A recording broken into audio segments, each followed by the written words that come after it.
Welcome to the down dog tutorial. Welcome to the down dog tutorial. This is going to be a basic tutorial going over some common misalignments that I see in down dog all the time. Hopefully these tips will help you find a more manageable and sustainable pose. Let's do it.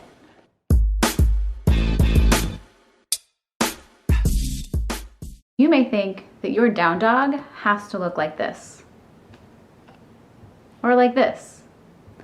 Maybe you feel like your down dog is more like this. Or like this. Let's unravel this a little bit. So every pose that we find in this practice has a cycle through it. It has layers. You never have to be in any specific place in that spectrum to be doing it correctly or in a well-aligned manner. I think we get caught up, especially in this world of social media, by looking at photos of other people's body types doing these shapes and seeing like, oh, well, that's what it's supposed to look like. But for you and your body, it could look totally different.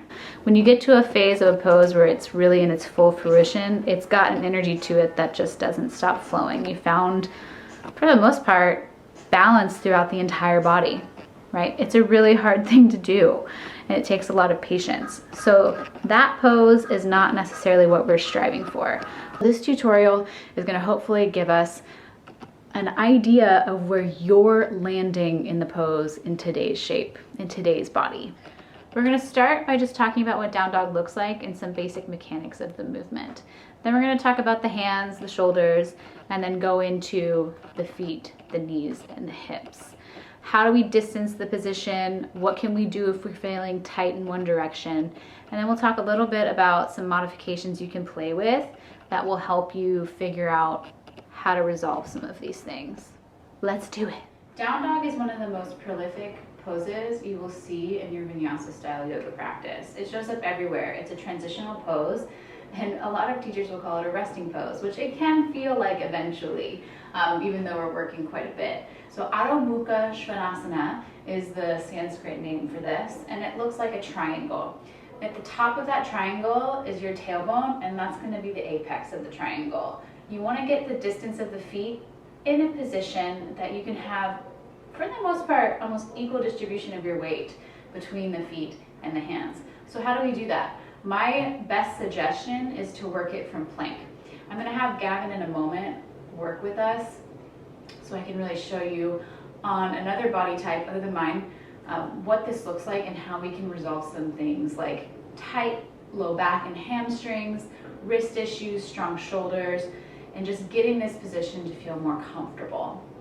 Before we really jump into plank though, let's just talk about the arms for a moment and how they are wrapping from the shoulder and then wrapping from first finger and thumb. And to do this, we can really find it with this nice little exercise that Gavin's going to help demonstrate. So first, he's just going to take the arms up and around.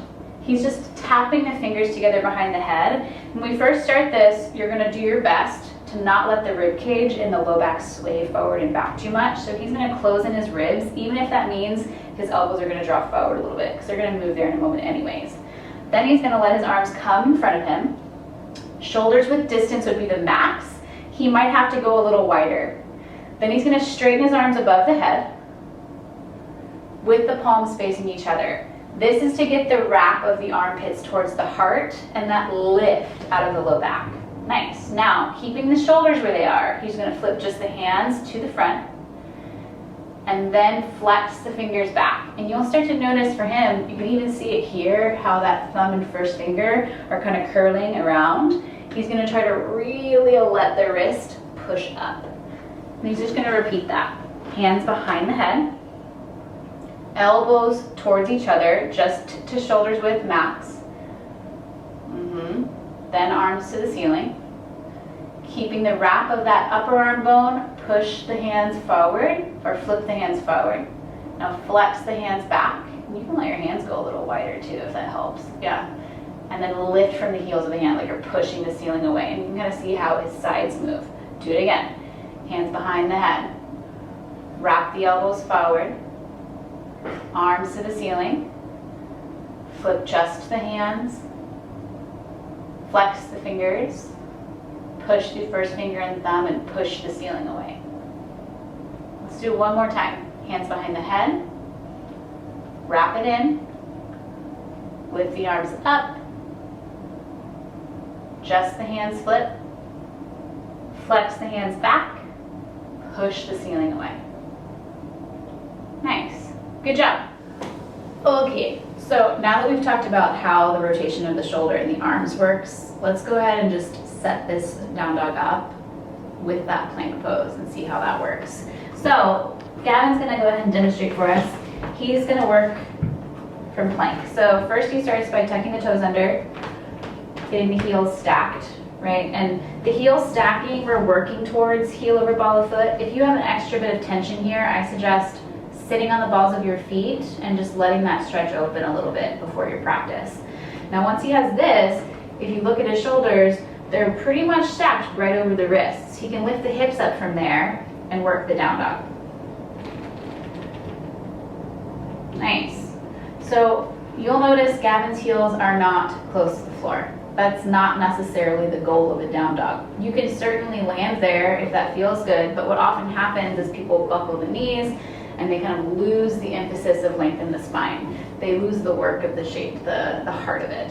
So when he's kicking his heels down, bending the knees, it unlocks the space right where the hip fold is, so he can now leverage up through his tailbone. He's also very strong shouldered. He has a lot of muscle there. So that wrap that we were looking for earlier is gonna slowly evolve for him. So that movement there, he will often need a little bit more width between his hands and sometimes a little bit of rotation out at the wrist, where the first finger might point more forward.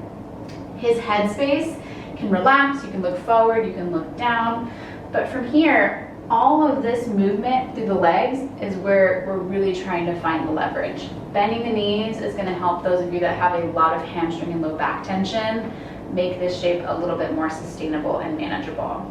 So for those of you that have a significant amount of calf tension, back line tension, hamstrings, everything, you can really play with the ball of the foot stretch and working with the wall to get to your down dog. And what you'll do is you'll just set up like Gavin is here, put the feet against the wall with that ball of the foot tucked down, kick into the wall, and then figure out where your shoulders are.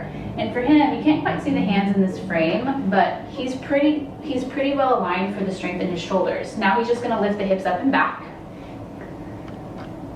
And now he has so much to work with. He has the hands down, he has the balls of the feet down, and he can push into the wall. And he can really play with the leverage and the buoyancy of the shape. Keep lifting the hips up though. And right now, as he pushes the heels into the wall, he can really tilt a little bit more from the pelvis. Good. So you'll also notice from this view, Gavin's shoulder space. So we don't want to over squeeze this area. Right, as we showed you in the exercise earlier, we're trying to move the shoulder blades away from the spine and over time find space right where that neck is, let your head go. So rather than dipping into this, wrap this way. Here are a few examples of misaligned and well-aligned arms and upper body in a down dog. First, we'll start with the misalignments. Look at the hands and how they're cupping the floor. We will want really well-grounded palms. Here you can see cupping of the hands, elbows are starting to bend out, and really crunchy shoulders. Finally, you'll see rounded shoulders here, too far forward with the weight, and cupping of the hands. Our last photo is of a well-aligned down dog with nice spacious shoulders and full palm engagement. So other than the wall, something else you can play with for the heels is just adding a little bit more underneath them. So Gavin's going to show this just by taking plank again and then working himself into down dog. I'm using an extra mat. You could also roll your mat up. Yeah, so with this, he still isn't necessarily going to straighten the legs. You're going to keep bending the knees. Keep bending.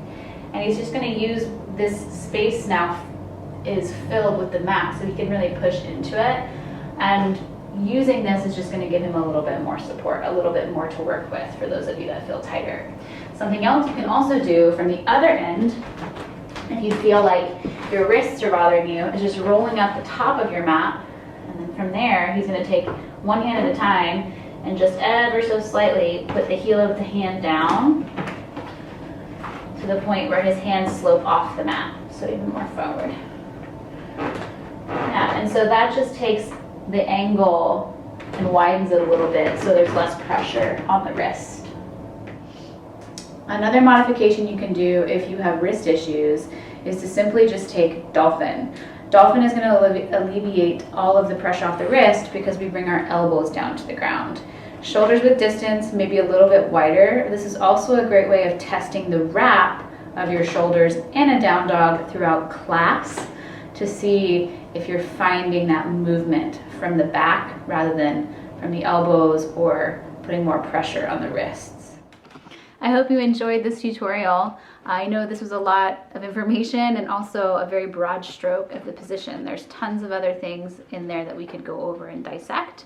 If you have any questions about how it feels on your body, your practice, feel free to shoot me a comment below, or you can always go to shiftyoga.com and find the contacts page. Reach out to me through that. I hope you have an awesome day. Namaste.